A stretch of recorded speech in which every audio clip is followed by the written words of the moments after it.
오늘 우리에게 주시는 하나님의 말씀은 출애굽기 35장 20절부터 29절까지의 말씀입니다. 이스라엘 자손의 온 회중이 모세 앞에서 물러갔더니 마음이 감동된 모든 자와 자원하는 모든 자가 와서 회막을 짓기 위하여 그 속에서 쓸 모든 것을 위하여 거룩한 옷을 위하여 예물을 가져다가 여호와께 드렸으니 곧 마음에 원하는 남녀가 와서 팔찌와 귀고리와 가락지와 목걸이와 여러 가지 금품을 가져다가 사람마다 여호와께 금 예물을 드렸으며 무릇 청색, 자색, 홍색 실과 가는 배 실과 염소털과 붉은 물 들인 순양의 가죽과 해달의 가죽이 있는 자도 가져왔으며 은과 노스로 예물을 삼는 모든 자가 가져다가 여호와께 드렸으며 섬기는 일에 소용되는 조각목이 있는 모든 자는 가져왔으며 마음이 슬기로운 모든 여인은 손수 실을 빼고 그 뺀 청색, 자색, 홍색 실과 가는 배 실을 가져왔으며 마음의 감동을 받아 슬기로운 모든 여인은 염소털로 실을 뽑았으며 모든 족장은 호마노아 및 에봇과 생패에 물릴 보석을 가져왔으며 등불과 관유와 분향할 향에 소용되는 기름과 향품을 가져왔으니 마음에 자원하는 남녀는 누구나 여호와께서 모세의 손을 빌어 명령하신 모든 것을 만들기 위하여 물품을 드렸으니 이것이 이스라엘 자손이 여호와께 자원하여 드린 예물이니라. 아멘. 이것은 하나님의 말씀입니다. 아멘. 감사합니다. 광고를 하나 좀 빼먹었는데요. 추석 명절 가정예배문을 앞에 이제 헌금 봉투가 있는 필경대에 놓았습니다. 필요하신 분들은 이제 가족 인원수에 맞춰서 가져가셔도 좋고요. 혹시 이제 부족하시면은 말씀해 주시면은 바로 또 추가로 출력해서 드리도록 하겠습니다. 예전에도 말씀드린 적이 있다시피 하나님은 우리에게 많은 것을 선물로 주셨습니다. 그렇죠? 우리는 우리의 삶이 하나님이 주신 선물임을 기억하고 깨달아야 합니다. 많은 것들을 누리며 살아가게 하셨습니다. 돈도 그렇고 차도 그렇고 집도 마찬가지입니다. 이런 것들을 싫어하는 사람이 있을까요? 저도 마찬가지로 제 통장 잔고가 넉넉했으면 좋겠고 또 몇몇 성도님들과는 이제 식사하고 대화하면서 이야기를 나눈 적도 있지만 더 좋은 차를 가지고 싶어 하기도 합니다. 그리고 집도 지금 이제 양주에서 살고 있지만 교회에서 좀 더 가까우면서도 더 깔끔한 신축 아파트에서 살고 싶어 하는 마음도 있습니다. 제가 그런 마음을 가지고 있기 때문에 합리화하는 것은 아니지만 그런 마음을 잘못했다고 말할 수는 없을 겁니다. 자기의 소유를 넉넉하게, 풍족하게 많이 갖고 싶어 하지 않는 사람은 한 사람도 없을 겁니다. 하지만 때로 사람들은 그 나의 소유 때문에 내가 가지고 싶어 하고 내가 가지고 있는 것 때문에 문제가 생기고 죄에 빠지기도 합니다. 더 많이 가지고 싶어, 더 높게 갖고 싶어, 이 나의 소유에 자유롭지 못하기 때문에 놓지 못하고 더 가지고 싶어 하는, 계속해서 가지고 하는 욕심 때문에 무너지는 사람들이 분명히 있습니다. 그 욕심에 넘어지게 되면은 죄에 빠지게 되는 것이죠. 이렇게 비유할 수 있을 것 같습니다. 원숭이는 굉장히 빠른 동물이죠. 굉장히 민첩한 동물입니다. 나무도 잘 타고 누군가 잡으러 하면은 위기에 빠지면은 재빨리 도망칠 수 있는 동물입니다. 그런데 이 빠른 원숭이를 쉽게 잡을 수 있는 방법이 하나 있다고 해요.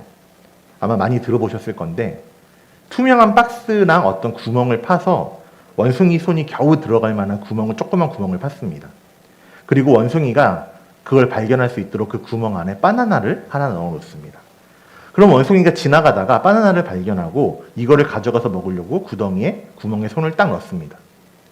그리고 바나나를 딱 집죠. 원숭이는 바나나를 잡았지만 이 바나나를 잡고 있는 한 절대로 구멍에서 손을 뺄 수는 없습니다. 이 원숭이가 사람에게 잡히지 않기 위해서는 방법이 딱 하나 있습니다. 손에 쥔 바나나를 그냥 놓고 손을 빼서 도망치기만 하면 되죠. 그런데 대부분의 원숭이는 그 바나나를 놓지 못해가지고 손을 빼지 못해서 결국 사람에게 잡히게 된다고 합니다.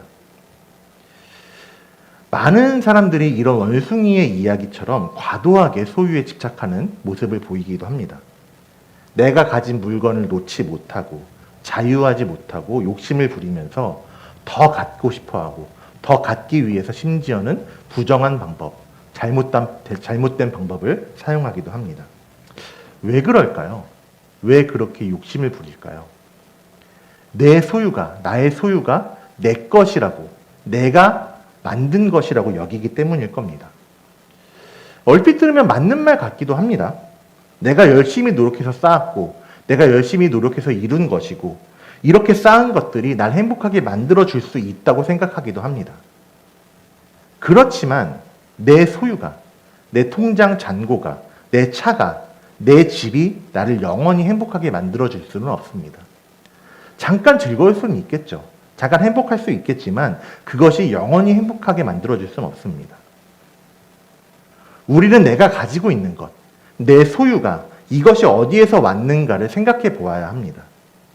그거를 돌아보면은 내가 가지고 있는 것, 내가 가질 수 있는 것, 이것이 내 노력인 것처럼 보이지만 사실은 모두 하나님께로부터 왔다라는 것을 발견하게 됩니다. 나를 노력하게 하신 하나님, 또 나에게 지혜를 주시고 재능을 주신 하나님으로 인해서, 그리고 나에게 나의 필요에 따라서 내 소유, 나의 것을 허락하시고 이루신 하나님이 일하셨다라는 것을, 하나님이 그것을 주셨다라는 것을 발견하게 됩니다. 내 모든 것이 하나님이 주신 것이다. 내가 가진 모든 것이 하나님이 주신 것이다라는 사실을 발견하게 되면은 우리는 손에 꽉 쥐었던 바나나를 놓지 못하는, 그리고 도망치지 못하는 원숭이처럼 그렇게 살아가지 않게 됩니다. 하지만 반대로 하나님이 주신 것이 아니라 내 것이다 라고 하면은 우리는 그 원숭이처럼 죄에 빠지게 되는 것이죠. 이거를 저는 소유의 본질이라는 단어로, 문장으로 좀 정리를 해봤습니다. 소유의 본질. 우리가 이 소유의 본질을 알게 되면은 우리가 헌금을 드리는 것의 진정한 의미도 깨달을 수 있게 됩니다. 많은 성도님들이, 많은 크리스천들이 헌금을 귀하게 드립니다. 굉장히 귀한 헌신이죠. 자기의 것을 구별하여서 드리는 귀한 일입니다.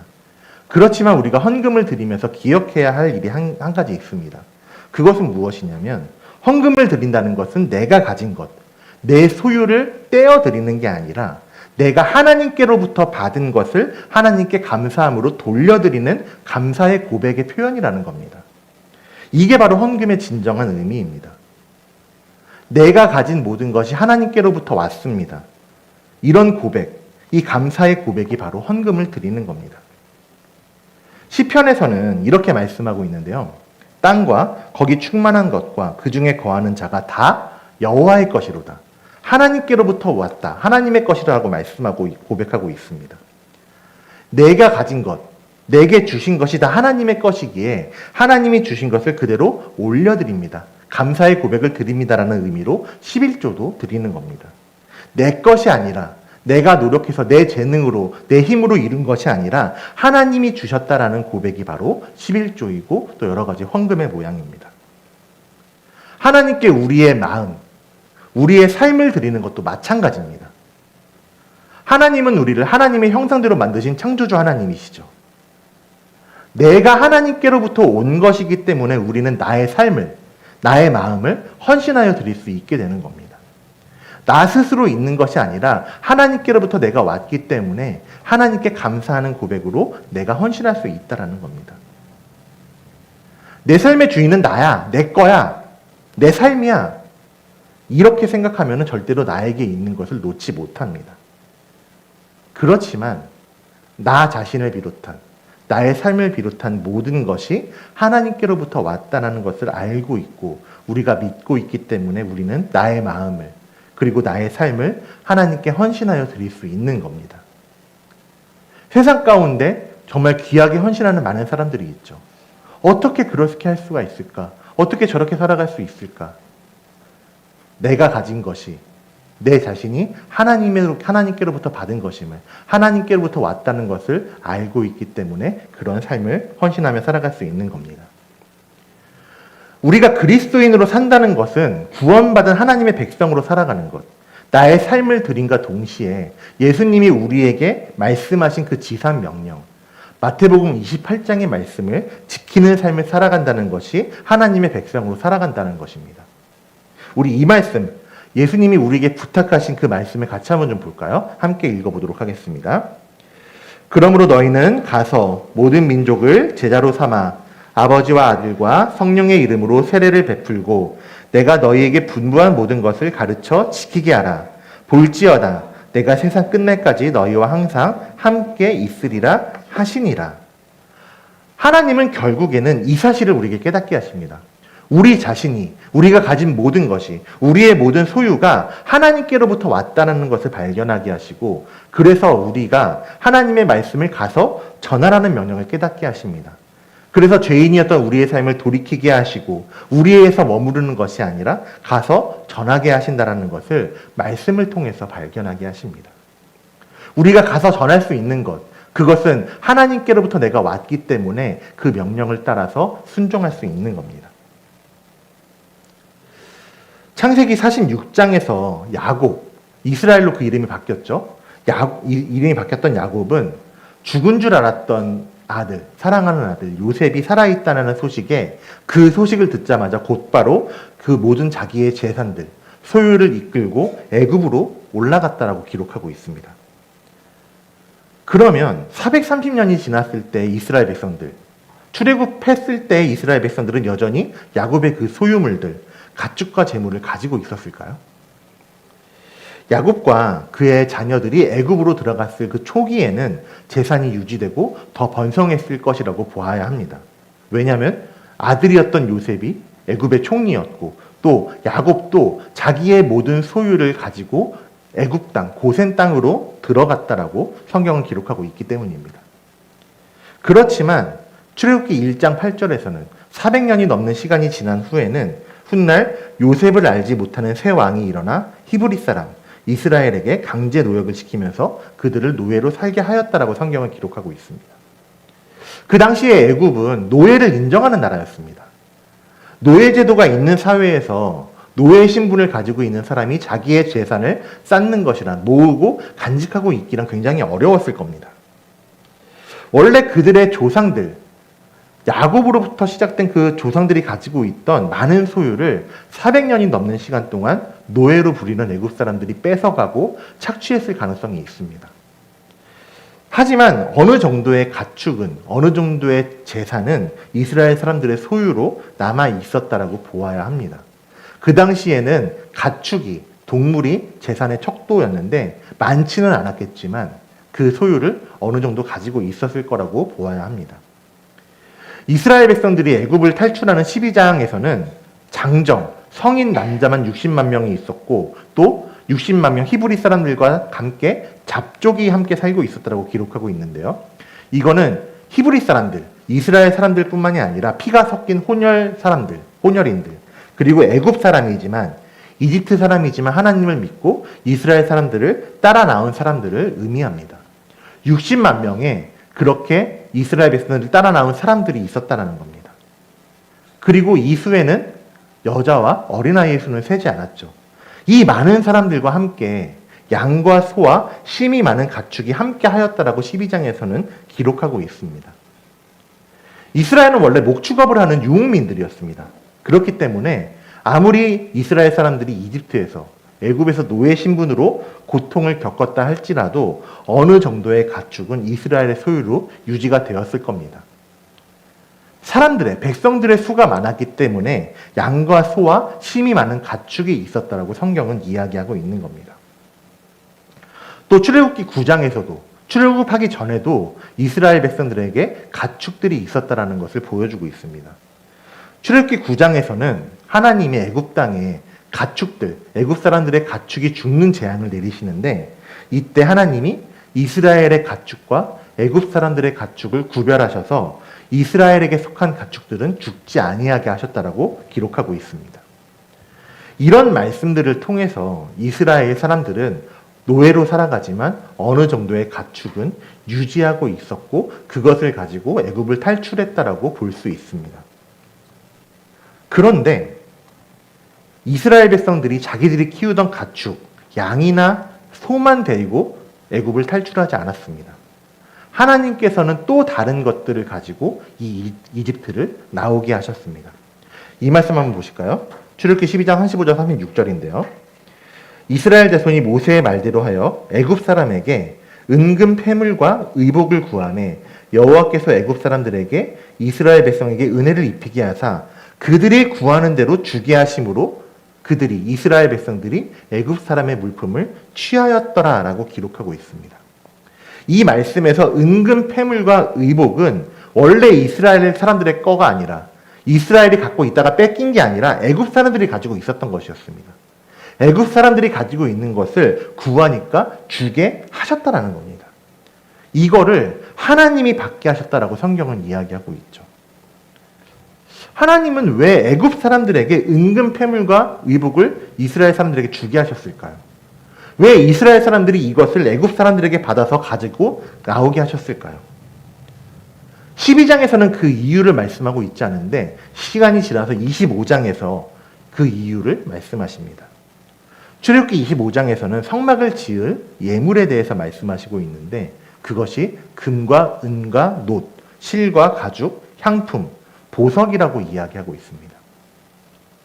상식적으로 400년이 넘는 시간 동안 애굽에서 살아가면서 노예로 전락한 이스라엘 백성들 가운데 출애굽 전에는 이런 금과 은, 어떤 고운 실, 폐물을 가지고 있는 사람들은 없었을 겁니다. 그런데 출애굽한 이스라엘 백성들이 이것을 가지고 있었습니다. 바로 애굽 사람들에게 받은 거죠. 12장 36절에서는 여호와께서 애굽 사람들에게 이스라엘 백성에게 은혜를 입히게 하사 그들이 구하는 대로 주게 하심으로 그들이 애굽 사람의 물품을 취하였더라.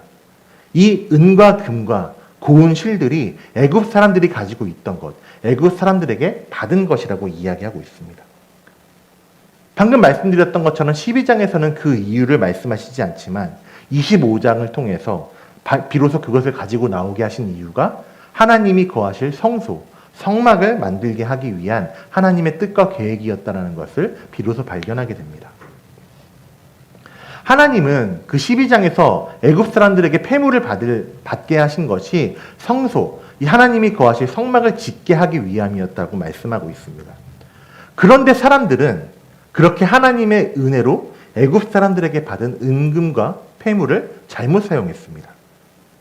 우리가 몇 주 전에 보았던 32장에서의 사건, 사람들이 금송아지 우상을 만들 때 그 애굽 사람들에게 받은 은금과 폐물을 사용한 겁니다. 우리를 위하여 우리를 인도해낼 신을 만들라. 애굽 사람들이, 이스라엘 사람들이 그렇게 요구를 하죠. 우상을 만들어내라는 사람들의 요구에 아론은 너희 아내와 자녀의 귀에서 금꼬리를 빼서 가져오라라고 이야기를 합니다. 그리고 사람들은 아론의 말을 듣자마자 그 즉시 금꼬리를 빼서 다 모아서 가져왔습니다. 바로 이 금꼬리가 애굽을 탈출할 당시, 출애굽할 당시에 애굽 사람들에게서 받은 것들이었습니다. 자기의 생각, 자기의 시선에 사로잡혀서 하나님의 뜻과 계획을 어기고 오히려 그것을 하나님의 은혜로 주신 것을 우상을 만드는 도구로 사용해 버린 겁니다. 애굽 사람들에게 받았던 그 폐물들, 그 은과 금이 자기의 거라고 생각하는 거예요. 내 것이라고 생각하고 오해하면서 착각하면서 자기를 위한 일에, 우상을 숭배하는 일에 사용해 버린 겁니다. 하나님이 애굽 사람들에게 그 은금과 폐물을 받아가지고 나오게 하신 것은 이스라엘 사람들 개개인의 풍요로움을 위한 것이 아니었습니다. 말씀드렸던 것처럼 하나님이 거하실 성소, 성막을 짓기 위함이었죠. 출애굽기 25장 8절 9절에서는 이렇게 말씀합니다.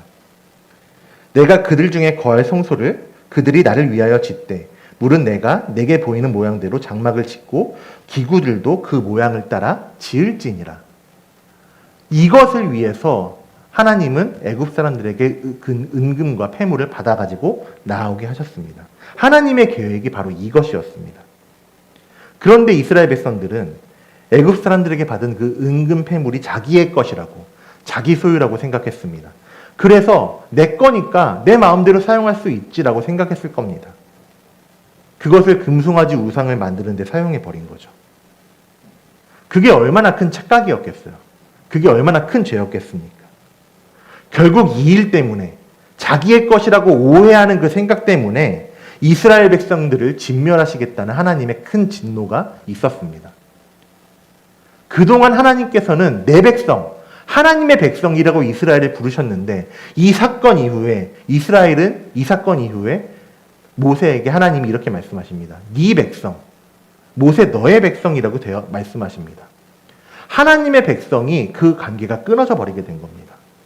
이 죄 때문에, 우상을 숭배하는 죄 때문에 하나님과의 언약이 파기돼서 하나님과의 관계가 끊어질 위기에 처하게 된 겁니다. 하나님께서 주신 것을 온전한 하나님의 뜻과 계획으로 사용하지 않으면서 자기의 것이라고 착각할 때 그 착각은 사람들을 죄에 빠지게 만들어버리고 하나님과 끊어질 위기에 처하게 하였습니다. 하나님이 주신 것을 내 것이라고 여기면서 자기의 욕심과 욕망대로 사용해버린 거죠. 어떤 물건만이 아닙니다. 물건만 우리가 잘못 사용하는 것이 아닙니다.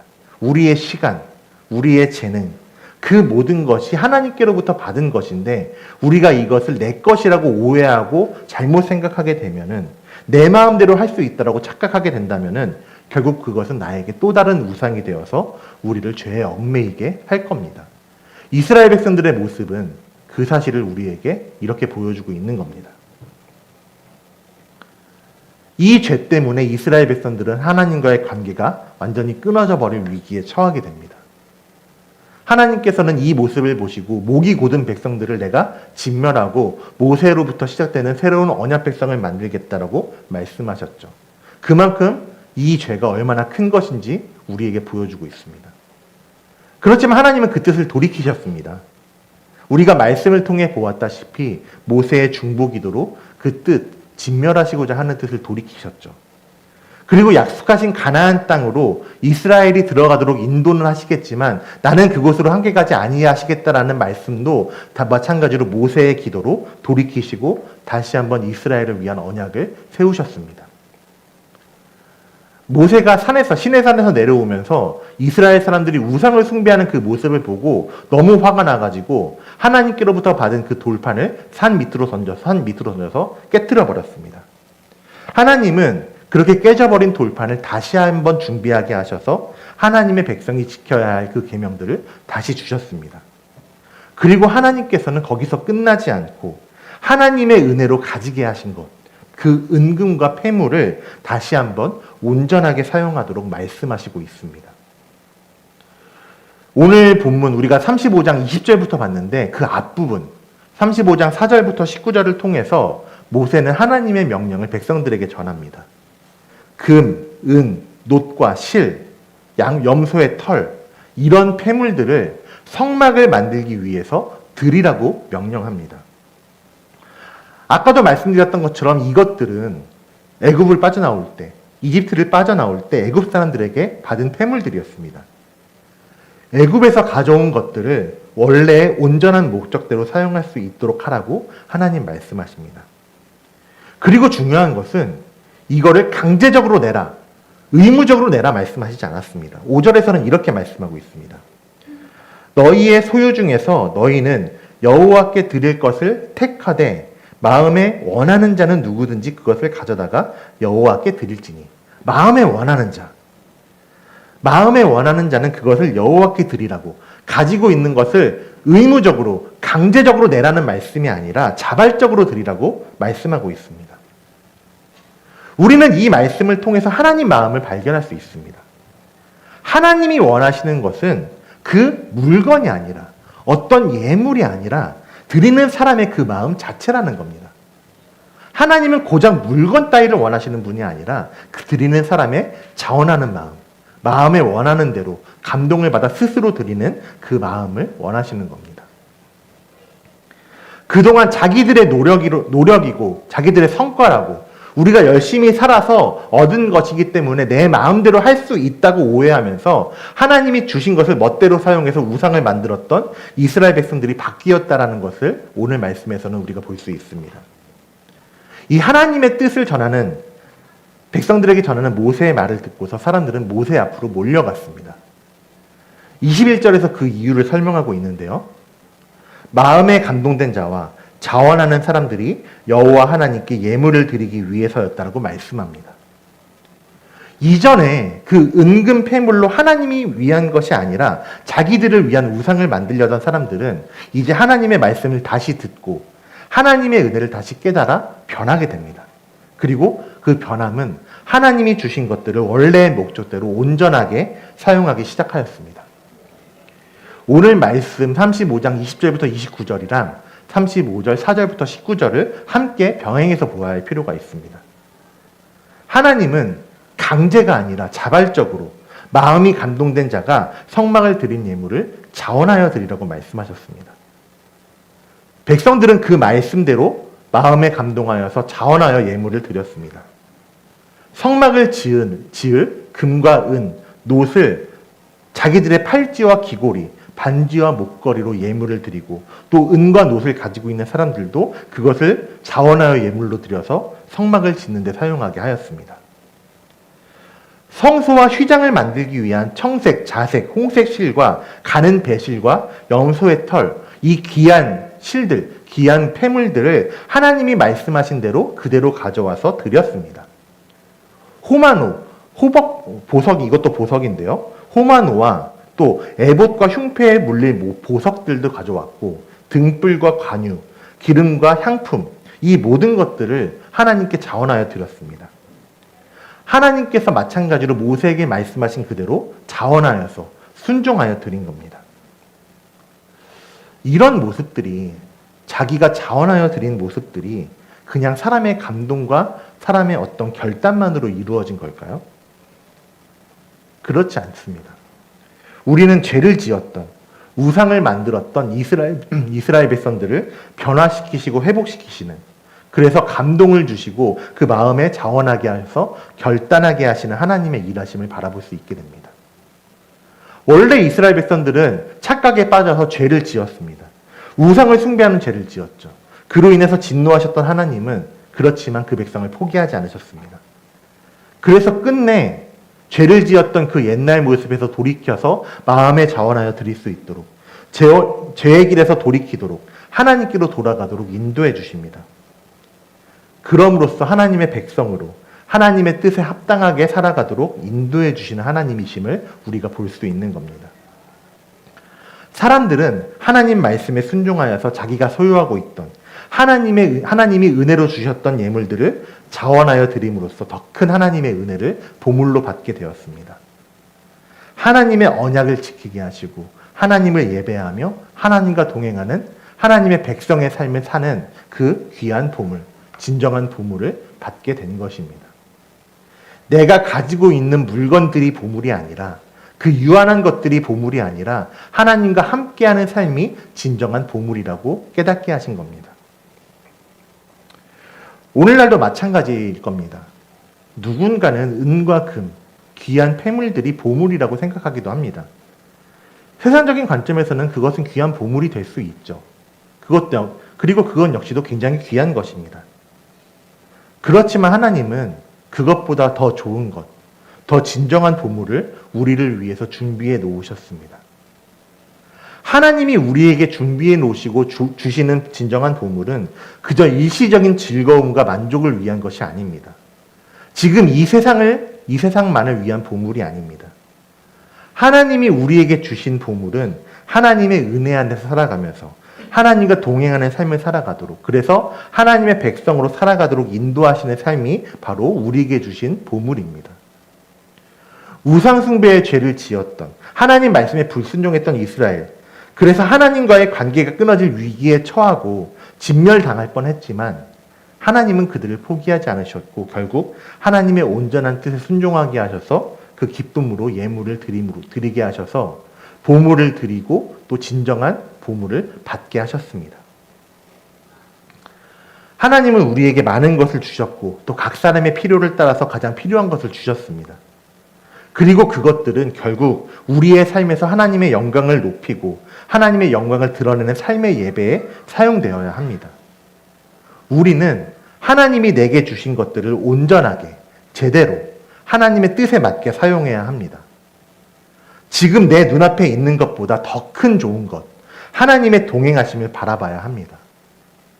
우리의 소유, 우리의 삶, 우리의 몸이 내 것이 아니라, 내 마음대로 할 수 있는 것이 아니라 하나님이 계획하신 그대로 나를 인도해 주시고 그대로 내가 살 수 있도록 해달라고, 하나님이 나를 사용해 달라고 간구해야 하는 겁니다. 주님이 내게 주신 것, 그것을 하나님의 뜻에 맞게, 하나님의 계획에 맞게 온전하게 사용하실 수 있는 우리 성도님들 되시기를 축복하고 소망합니다.